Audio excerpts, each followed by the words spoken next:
BNP নেতা রোহান, তোমারে তোমার কথা বিএনপি রে ভোট দিছি না, এর লেগানে তুমি নতুন নেতা হইছো না। এখন আমি নির্লজ্জা, আমার ছেলে বাবা খায়, আমরা বাবা বেচি। এখন তুমি কমেন্টে বলো, এখন তুমি ভালো মানুষ, এদেশে সবাই জানে তোমার বাপ চাচারা ভাইয়েরা কি করে। মনারকান্দির 1 নাম্বারে চিনে সবাই, এই মনারকান্দি গ্রামে করিম মেম্বারের দেওয়ারে তোমারে যখন বিএনপি রে ভোট দিতে বলছে বাবি বাবি, লিটন ভাইয়ের বউ বাবি, আর এখন আমরা বাবা খাই। আর তোমার ক্ষমতা দিয়া দিছে এই লুটপাট করে টাকা পয়সা সব চুরি করার জন্য, এর জন্য বিএনপি রে ভোট দিছি না।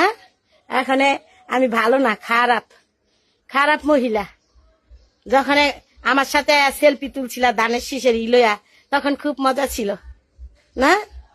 তোমাকে উম্মা, তোমার মা রয়েছে 3 বিয়া, তোমার বাপের রয়েছে 6 বিয়া। তুমি জানো না তোমরা কোন ফ্যামিলির? হ্যাঁ, তুমি জানো না আমি এখানে লীলজ্জা না। যখন বিএনপি রে ভোট দিছিলাম তখন ভাবি উম্মা বড় বড় নেতা গতিকে আম নাম ভাঙ্গা টাকাই না খাইছো, আর অনেক সন্ত্রাসী করো, ঘর বাড়ি ভাঙ্গো না। সে আর পুইরা আইব, তোমার চিন্তা করো না। আল্লাহ ছাড় দিবে, ছেড়ে দিবে না। তুমি ধৈর্য ধরো, সব দেখতে পারবে। তোমার মতো এমন পাতি নেতা কত ঘরে ঘরে, এগুলা সব থাকে না কিছুদিনের জন্য।